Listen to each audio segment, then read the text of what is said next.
So a lot of people I speak to tell me there's a bunch of areas that you should definitely avoid moving to if you're thinking of moving here to Ontario. And we're going to go over some of the most important ones, scariest parts, all the way to the ones that you could probably easily avoid. The first thing that everyone talks to me about is the warehouses. All these warehouses that are being built, that have been built, huge, giant, 100,000, 200,000 square foot warehouses here in Ontario. And they complain, like, why are they building so many warehouses? And believe it or not, they butt up against the homes and the communities. So why do they hate it? Well, the biggest reason that people hate it is because you got trucks, you got noise pollution. I mean, these big rigs bouncing around. They start their job at 5 in the morning. They turn on those diesel engines. Man, it's super loud if you live right next to one, or if you've been living in a home and then they're all of a sudden going to build this giant building next to you. So as these trucks pass by, they're jacking up the roads. I mean, they weigh what, 40,000 pounds. They could be moving huge metal equipment. They make a lot of noise. Now, it's a necessary evil to have trucks, unfortunately. We know we all want to live in a world where there's no trucks, there's no air pollution, but how are you going to get your Amazon goods, right? You guys are ordering all the time. Someone has to deliver all that stuff. You know, it has to come in on freights from overseas, and, you know, how else are you going to get your product? So you need those, and you need a place to house them. That's where these warehouses come into play. Out here in the Inland Empire, when I moved out here, they said that the biggest industry is warehouse and trucking, storage of goods, distribution, things like that. And a lot of money was poured into this place, so there was a lot more money. They built a lot more communities. Now the communities that they built, those people that moved there are really happy. Now they say, I don't want those warehouses anymore. So what helped grow this area, people are complaining about. And if you're moving to Ontario and you say, well, I don't want to live next to any warehouses, here is a map of the zoned of industrial zoning and where these warehouses are quote unquote allowed to build, because you could get a variance and stuff like that. How far away does your house have to be so you can avoid this? Well, they're almost everywhere, right? But there's pockets and you probably won't notice it. I live near downtown Ontario. I never run into them, you know, never see any big rigs running around. The new communities that are being built in South Ontario, also, once you pass the big giant warehouses and drive into those communities, you're not gonna see or hear any more trucks. The only trucks you hear are the garbage trucks. And if you could find a solution for that, man, then, you know, good luck. But maybe you are a truck driver and you're like, you know, it'd be great if I lived like a block or two away from where I gotta go pick up my rig and where I park it. That could be a benefit to you. So if that's something that you're interested in, and you say, Oscar, show me some homes that's close to some truck parking or away, whatever your case is, reach out to me. I'm a real estate broker here in the area. Here's my contact information. Now the opposite could be true too. You could say, well, I do OTA. I don't want to see a truck when I'm on my break. So keep me far away from that as well. So whatever it is, you know, I'll help you out. I got your back on that. So the next thing is that 100 years ago, when there were like plots of farms, there was these little farmhouses on these big plots of land. It's been rezoned to be commercial. And now those houses, people live there. It's like a regular house. But since it's zoned commercial, when they sell it, they have to sell it to someone that's going to open a commercial business there. Because you can't just get a regular loan on that house. Hard to get a loan. So the only people that can get a loan are commercial users. If you need a commercial loan, you run a business, then that's how you do it. So there are homes for sale. Looks like a regular house in the commercial zoning area. And if you get involved with one of those, just know, I mean, look, it's your money, do whatever you want. Let's say you pay all cash, you don't got to get a loan. But if you do get involved with one of those, when you sell it, you're going to have a more difficult time unloading it. You're going to have to only sell it to people that are either paying all cash or using it for their business. That lowers the pool of buyers, which messes up the value of the house.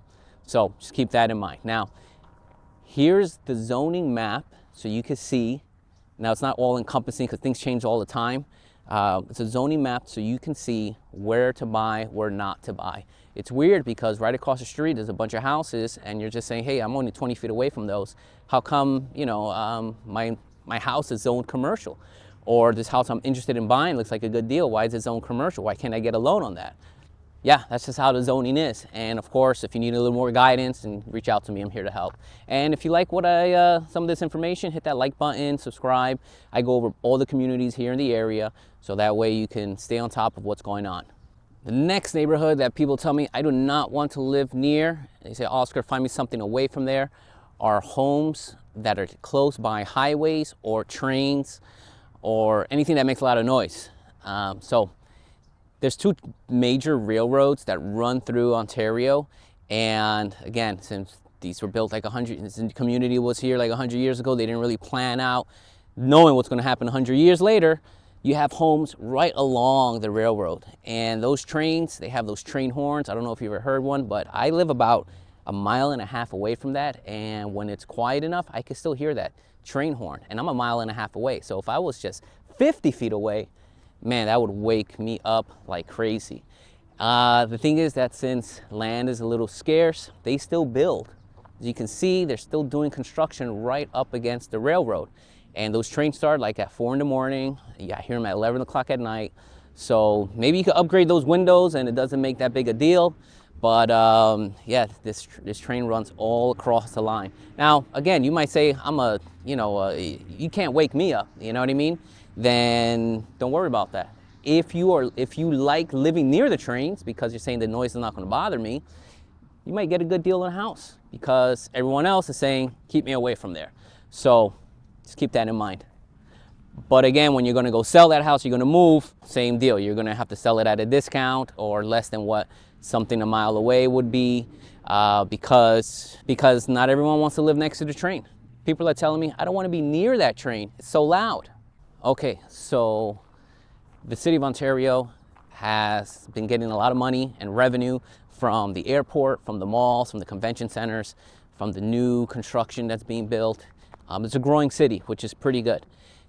The issue is, the plus and minus is that, yeah, we have an airport right here in the city. If you want to fly to China, Mexico, all over the US, you drive 10 minutes to the airport and you're off and running. Those airplanes are also loud. Now, I'm here in Bonneview Park, and there's a little community right around here with a bunch of, I would say, some nice, decent starter homes. They run in the 600, 650 range, plus or minus 50,000, I would say, based on the year and the condition of the house and stuff like that. Here's some samples of what sold recently. And depending on when you're watching this video, you might say, Oscar, that sounds like a really good deal. So check this out. We're in what's like the quiet zone, but yeah, you can really hear that airplane. And I don't know if it's picking it up, but yeah, that plane's going off, and all these homes around here, I guess after some time you learn the flight schedule because it's pretty loud all morning long, and they're building that airport even more and more. That airport's growing. They're going to build more terminals, more airlines, and more planes in and out of here. So here's another map, and I think this is one of the most useful maps of the noise level zones. And now here's the thing, you see this line, and this is where I'm at right now. This is Bonneview Park. You see this line right here. They say, well, on this side of the line, it's 70 decibels, and on this side, it's 65 decibels. I don't think sound really knows where this line exists. I mean, it gradually changes, but you don't just cross the street to that line and say, oh, look at that, you're in the 65 decibel area. No, that thing is pretty loud. And if you're inside and you got good windows, probably not going to be an issue. But if you're outside, just know you're going to have that airline flying over your head all the time. Some people are okay with it, some people aren't. So if you want to have like a quiet backyard barbecue or something, you're going to be interrupted with those airplanes flying overhead. They look pretty cool. I mean, you get a really good view from those things flying out, but I don't know how long that novelty is going to last before you're like, this is not cool.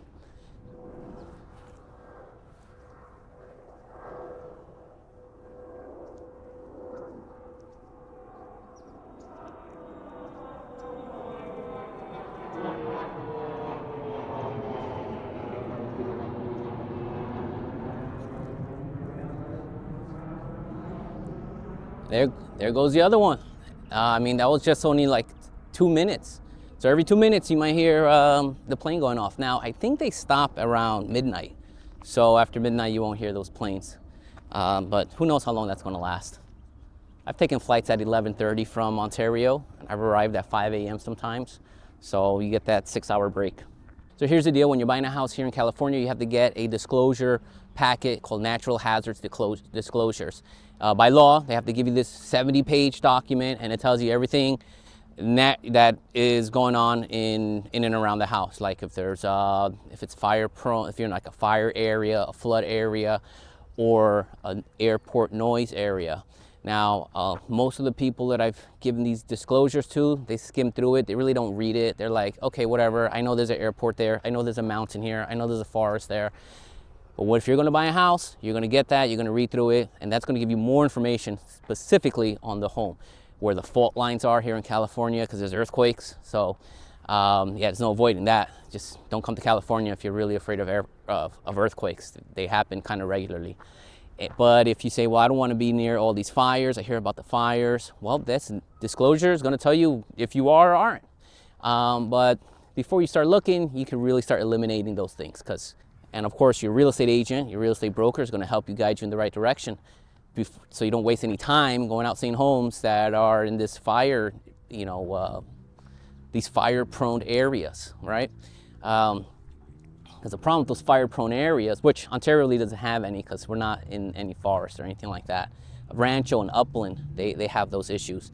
But here in California, insurance companies are leaving the state because of all these fires and the damage that is done.